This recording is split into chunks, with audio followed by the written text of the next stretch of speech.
Good evening. Myself doctor Noksani Balaji, Prakasam జిల్లా Telugu Desam party అధ్యక్షులు మరియు మాజీ జిల్లా ప్రజా పరిషత్ చైర్మన్. వీధి నాటకానికి తెరలేపినటువంటి మాజీ ముఖ్యమంత్రి జగన్మోహన్ రెడ్డి గారు తెలుగుదేశం ప్రభుత్వం తనని అంతమొందించడానికి కృషి చేస్తుందని ఒక అభూత కల్పనతో మాట్లాడటం, లేదా హైకోర్టులో తన సెక్యూరిటీని ముఖ్యమంత్రిగా ఉన్న జూన్ 3 నాటికి ఏమైతే పరిస్థితి ఉందో అలాంటి సెక్యూరిటీ కల్పించాలి. ఇక్కడ జగన్మోహన్ రెడ్డి గారిని ఎవరూ అంతం చేసే పరిస్థితి కాదు. జగన్మోహన్ రెడ్డి గారిని జనమే అంతం చేశారు. నిన్న ఎలక్షన్లో 11 సీట్లకు ఇచ్చి పరిమితం చేసి కనీసం ప్రతిపక్ష హోదా కూడా దక్కనీయకుండా ప్రజలు తరిమి కొట్టారు ఈ రాష్ట్రం నుంచి. అది భరించలేనటువంటి జగన్మోహన్ రెడ్డి గారు జనం నుంచి ఇంత చీత్కారం ఉంటుందా, ఇంత దయనీయంగా తనను ఓడిస్తారా?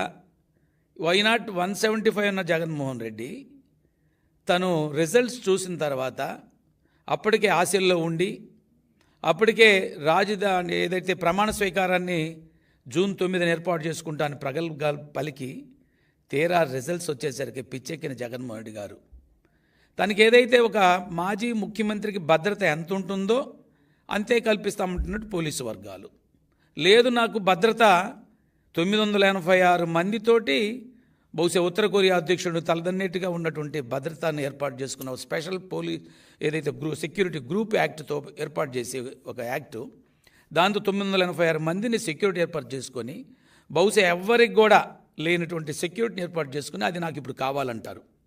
దాన్ని ఇవ్వలేదు కాబట్టి పోలీసు వర్గాలు ఒక మాజీ ముఖ్యమంత్రికి ఏదైతే ఉంటుందో అదే సెక్యూరిటీ ఇస్తామంటున్నారు, అదే ఏర్పాటు చేస్తున్నారు. సహజంగా ఒక వీఐపీ భద్రత అంటే 100 మంది దాకా ఉంటారు అన్ని షిప్లో కలుపుకొని. కానీ జగన్మోహన్ రెడ్డి గారికి 900 మంది పైచిలకు భద్రత కావాలంటారు. అది ఇవ్వలేదు కాబట్టి నన్ను అంతమంది కుట్ర చేస్తారంటారు. అయ్యా జగన్మోహన్ రెడ్డి గారు ఒకటే సూటి ప్రశ్న, మీరే హత్యలు చేసి ఉన్నారు తప్ప ఈ రాష్ట్రంలో హత్య రాజకీయాలని రాష్ట్రానికి అలవాటు చేసింది, ఈ రాష్ట్రానికి తెలియజేసింది, ఈ రాష్ట్రంలో ఏర్పాటు చేసింది మీరు, మీ తండ్రి గారు, మీ కుటుంబం తప్ప తెలుగుదేశం పార్టీకి ఏ రోజు నుంచి కూడా, పార్టీ ఆవిర్భావం నుంచి కూడా తెలుగుదేశం పార్టీకి ఆ సంస్కృతి లేదు, తెలుగుదేశం పార్టీ ఆలోచన లేదు. అందున ప్రస్తుతం మన ముఖ్యమంత్రి జాతీయ తెలుగుదేశం పార్టీ అధ్యక్షులు మాన్యశ్రీ చంద్రబాబు నాయుడు గారు అభివృద్ధి ధ్యేయంగా పనిచేసే అలవాటు తప్ప ఇలాంటి కుట్ర రాజకీయాలు కానీ, హత్యా రాజకీయాలు కానీ, దుర్మార్గ రాజకీయాలు కానీ, లేకపోతే ప్రజల్ని ఎలిమినేట్ చేసేటువంటి పరిస్థితి లీడర్స్ని అలాంటి అలవాటు లేదు. నీ కాలంలో 5 సంవత్సరాల్లో 2000 మంది తెలుగుదేశం పార్టీ కార్యకర్తల్ని పొట్టన పెట్టుకున్నావు.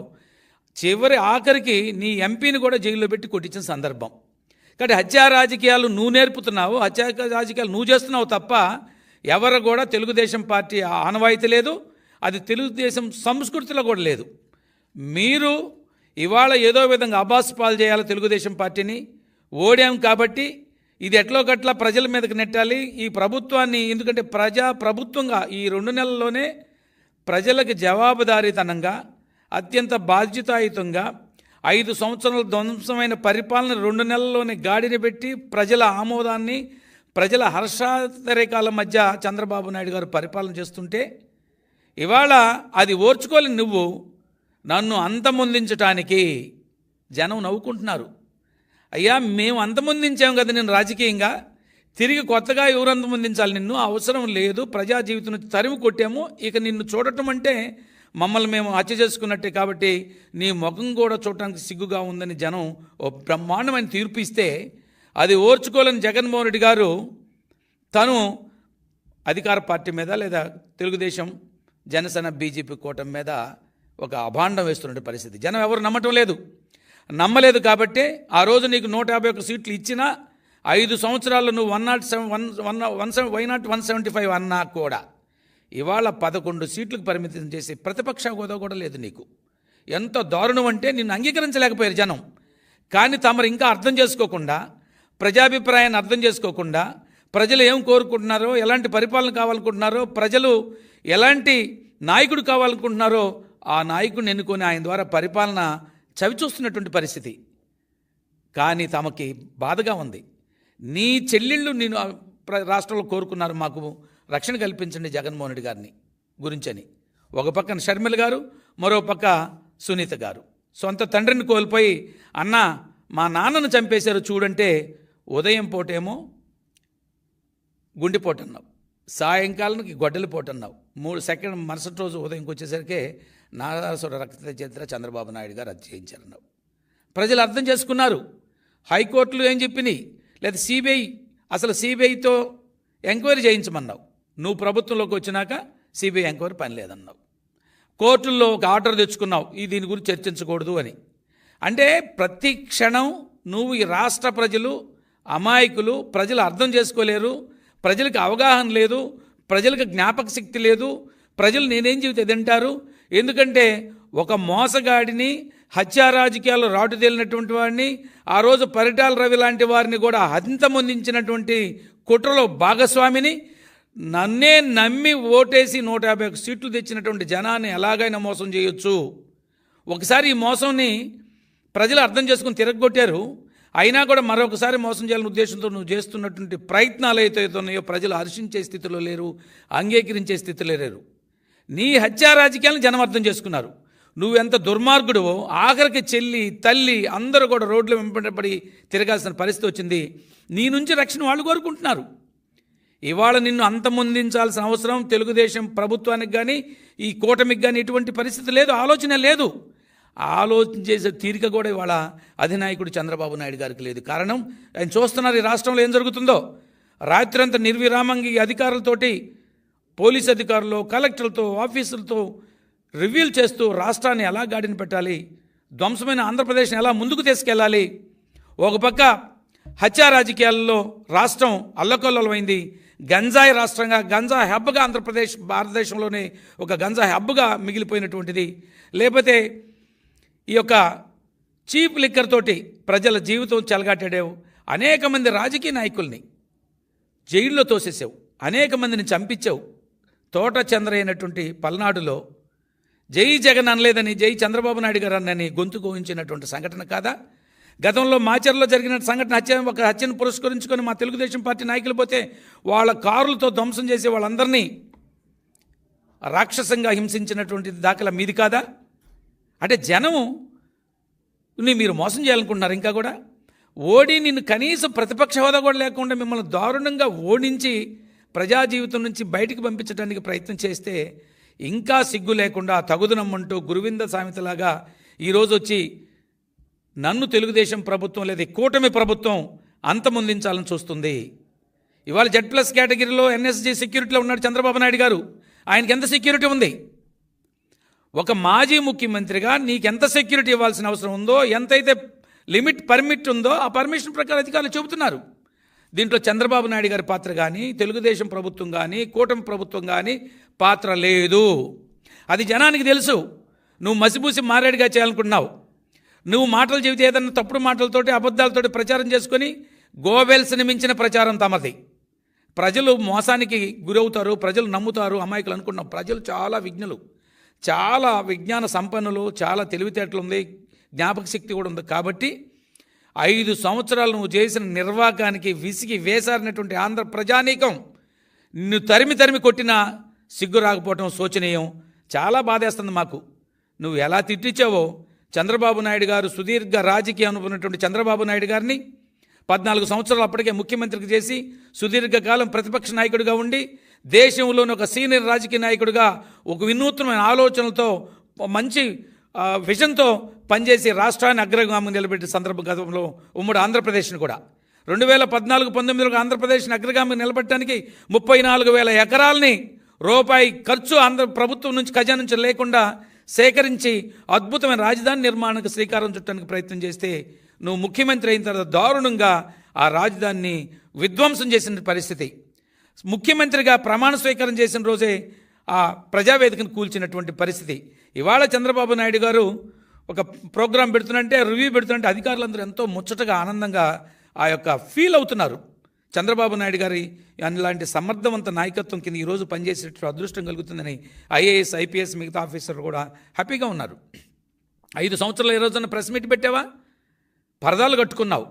నువ్వు వస్తున్నావంటే చెట్లు నరికించావు, నువ్వు వస్తున్నావంటే ఎక్కడ వాళ్ళని అక్కడ అరెస్ట్ చేయించావు. అది ఈ రోజు ఉన్నదా? మా చంద్రబాబు నాయుడు గారు చెబుతున్నారు ఈరోజు, ఎవరిని కూడా అక్రమంగా అరెస్ట్ చేయొద్దు, నా ట్రాఫిక్ అంతరాయం కలిగించకూడదు, అనవసరం ఆర్భాటాలు చేయొద్దు. ఇది ఒక ప్రజాప్రభుత్వం, ప్రజల పరిపాలనకు అంకితమైన ప్రభుత్వం, ప్రజల కోసం పనిచేస్తుంది. ఈ 5 సంవత్సరాలు నష్టపోయినటువంటి అనేక మంది బాధాతప్త హృదయాల్ని వారందరికీ అండగా ఉండాలి, వారందరికీ మేలు చేయాలంటే తలంపుతో ఇవాళ చంద్రబాబు నాయుడు గారు పనిచేస్తున్నారు. మా మంత్రివర్గం అందరూ కూడా, ఎందుకంటే మీరు అంటుంటావు నేను ఇది ఎస్సీ ఎస్టీ బీసీలు నా సోదరులు, నా ఎస్సీ ఎస్టీ బీసీ అని. ఇవాళ చంద్రబాబు నాయుడు గారు ప్రజా పరిపాలన చేస్తూ బలహీన వర్గాలకి అద్భుతమైన అవకాశాలు ఇచ్చి 24 మంది మంత్రులు ఉంటే 8 మంది మంత్రులు బీసీలకి అవకాశం ఇచ్చి అందున అద్భుతమైనటువంటి చాలా ఉన్నతమైనటువంటి శాఖలను కూడా కేటాయించే సందర్భం. ఇవన్నీ ఓర్చుకోవాలంటే జగన్మోహన్ రెడ్డి మీరేమంటారంటే నన్ను హంతమొందించాలని చూస్తున్నారు. అంతం చేసే రాజకీయాలు, అలాంటి కుట్రలు కుతంత్రాలు కడప పులివెందులు కేరాఫ్, అది హత్యారాజ్యాలు కేరాఫ్ పులివెందుల. ఆ రోజు మైన్స్లో వెరైటీస్లో కూడా అప్పుడుండే ఒక బలహీన వర్గాల నాయకుడిని కూడా చంపించింది మీరు కాదా? ఆ రోజు నుంచి ఈ రోజు వరకు అప్రతిఘటంగా హత్యా రాజకీయాలు చేస్తున్నటువంటి జగన్మోహన్ రెడ్డి, మీరు ఈ ప్రభుత్వం మీద ఆరోపణలు చేయటం అంటే ఆకాశం మీద ఉమ్మేసినట్టే, అది తిరిగి నీ ముఖం మీద పడుతుందనేటువంటి ఆలోచన గుర్తుంచుకో. ఏమనుకుంటున్నారంటే మీరు నేనేం చేసినా చెల్లుతుందంటారు.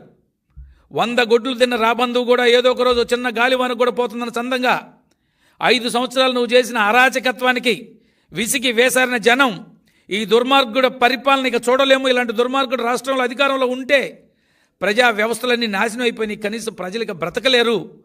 కాబట్టి ఇక్కడి నుంచి పంపించాలి, అధికారం నుంచి పంపించాలి. ఈ చైర్లో కూర్చొని అర్హత లేదని నీకు 11 సీట్లకు పరిమితం చేస్తే ఇంకా బుద్ధి లేకుండా ప్రతిపక్ష నాయకుడు హోదా లేకపోయినా రాకపోయినా నాకు 900 మంది సెక్యూరిటీ ఇవ్వమంటావు. ఎవడు సొమ్మని 986 మంది భద్రతతో అనూహ్యంగా ఎవరికి లేనటువంటి భారతదేశంలో లేనటువంటి సెక్యూరిటీ, ప్రధానమంత్రికి కూడా లేదు నీ అంత సెక్యూరిటీ. ఆ రోజు 100 కోట్ల రూపాయలు నీ సెక్యూరిటీకి, 5 సంవత్సరాలు 296 కోట్ల రూపాయలు సెక్యూరిటీకి ప్రత్యేకించి ఆ స్పెషల్ ప్రొటెక్షన్ గ్రూప్ అని పెట్టుకొని దానికి దుర్వినియోగం చేసిన పరిస్థితి. నీ హత్యా రాజకీయాలను జనం అర్థం చేసుకున్నారు. డాక్టర్ సుధాకర్ని చంపించావు. అనేక మంది ఎస్సీ లీడర్లు మాట్లాడితే ఏదైనా విషయం చేస్తే మాస్క్ కావాలని కొడితే వాళ్ళని చంపించావు. కడపలో పూర్వమామిళ్ళు అనుకుంటాను, ప్రొద్దుటూరులో ఒక బీసీ నాయకుడిని చంపించావు. ఇవన్నీ మీరు చేసి ఇవాళ నన్ను అంతమొందించడానికి ప్రయత్నం చేస్తున్నారంటే అంతమొందించే రాజకీయాలు వైసీపీవి. అది జగన్మోహన్ రెడ్డికి వెన్నతో పెట్టిన విద్య. సొంత చిన్నాన్నని చంపి ఈ రోజుకు కూడా పశ్చాత్తాపం లేకుండా నీ చెల్లెలు, నీ తోడబుట్టిన చెల్లెలు, చనిపోయినటువంటి నీ చిన్నాన్న కూతురు డాక్టర్ సునీత గారు ఈరోజు అలో రామచంద్ర మా చిన్నాన్న చంపేశారు, దానికి ఒక మళ్ళీ తెలియజేయండి, వాస్తవాలు చెప్పండి, దుర్మార్గులు శిక్షించంటే హత్య చేసినటువంటి నీ సోదరులను కాపాడుకోవడానికి ప్రయత్నం చేస్తున్నటువంటి జగన్మోహన్ రెడ్డి గారు ఇవాళ చంద్రబాబు నాయుడు గారి మీద ఆరోపణలు చేయటం అంటే, లేదా తెలుగుదేశం పార్టీ మీద ఆరోపణలు చేయటం అంటే ప్రజలు అసహించుకుంటారంటే ఇంగిత జ్ఞానం కూడా లేదు. ఇలాగే మాట్లాడితే ఉన్న 11 సీట్లు కాదు కదా, కనీసం ఆంధ్రప్రదేశ్లో నిలవ నీడు కూడా ఉండకుండా జనం తరిమి కొడతారు. ఆయన అన్నాడు స్పీకర్గా ఉండి, స్పీకర్ కాకముందు మన అయ్యన్న పాత్రుడు గారు ఆ పాము చచ్చిపోలేదు, పాము చచ్చిందాక కొట్టాలని. దాని అర్థం ఏంటంటే నిన్ను చంపమని కాదు, నీ భావజాలం, నీ ఆలోచన, నీ మనస్తత్వం, నీ క్రికెట్ పాలిటిక్స్, నువ్వేదైతే జనాన్ని ఎడ్యుకేట్ మిస్లీడ్ చేయాలనుకుంటున్నావో, మెస్మరైజ్ చేయాలనుకుంటున్నావో, ప్రజలను పాయిజనస్ చేయాలనుకుంటున్నావో, నీ ఆలోచన విధానాన్ని చంపేయాలన్నాడు. మేము వ్యక్తిగత హత్యలకు కానీ వ్యక్తిగత హింసకు కానీ తెలుగుదేశం పార్టీ నాయకులు కానీ సిద్ధంగా లేరు, అలాంటి ఆలోచన లేదు. కాకపోతే ఒకే ఒకటి, నీ అభిప్రాయాలు, నీ ఆలోచన ఎగ్జిస్ట్ అయితే ఆంధ్రప్రదేశ్ మరలా తిరిగి ఒక అగ్నిగుండంలాగా తయారవుతుంది. నేను అంటున్నాను, మీరు కావాలని ఈ ప్రభుత్వాన్ని అబాసపాలు చేయటానికి ఒక కుట్ర చేస్తున్నారు. ఈ ప్రభుత్వాన్ని ప్రమాదపడ అంచుల్లో నెట్టడానికి, ప్రజలను ఒక తిరుగుబాటు ఆలోచన చేపించడానికి ఏదో జరుగుతుంది అపోతు కల్పనలతో, ఈ యొక్క సోషల్ మీడియాలో ఫేక్ ప్రకటనలతో, ఫేక్ ఆలోచనలతోటి ముందుకు తీసుకెళ్ళి రాష్ట్రాన్ని భ్రష్టు పట్టించాలని మీరు చేస్తున్నారు. కానీ ప్రజలందరూ కూడా ఇవాళ చంద్రబాబు నాయుడు గారి యొక్క సారథ్యంలో ఉచిత ఇసుక ఇస్తున్నాం. నువ్వు ట్రాక్టర్కి 8,000 తీసుకున్నావు, ఇవాళ ఉచిత ఇసుక, ఓన్లీ ట్రాన్స్పోర్ట్ ఖర్చు. అది కూడా రేపు సచివాలయాల నుంచే ఆ ఉచిత ఇసుక విధానాన్ని తీసుకొచ్చి అది అందింది వినియోగదారుడికి అన్న తర్వాతనే ఆ ట్రాన్స్పోర్ట్ ఛార్జెస్ కూడా ఇవ్వమనేటువంటి ఒక ప్రత్యేక ప్రతిపాదన కూడా చంద్రబాబు నాయుడు గారు పెట్టున్నారు. ఇవాళ నిన్నటి నుంచి అధికారులతో ఒక రివ్యూ మీటింగ్స్ పెడుతున్నారు, ఏం చేయాలి రాష్ట్రాన్ని ఎలా బాగుపరుచుకోవాలని. కాబట్టి హత్యా రాజకీయాలకి పేటెంటు జగన్మోహన్ రెడ్డి గారు, హత్యా రాజకీయాలకు పేటెంటు వైఎస్ఆర్ కాంగ్రెస్ పార్టీ, హత్యా రాజకీయాలకు కేరాపు పులివెందుల కడప జిల్లా.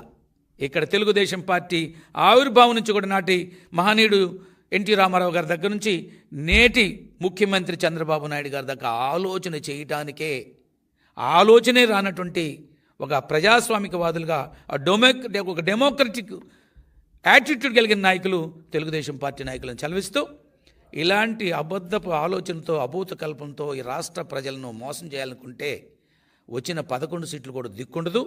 మరలా తమరు ఈ ప్రజా జీవితం లేకుండా ఆంధ్రప్రదేశ్ ప్రజలు మిమ్మల్ని తరిమి కొడతారని సెలవిస్తూ, ఇది ప్రజాప్రభుత్వం, బడుగు బలహీన వర్గాల ప్రభుత్వం.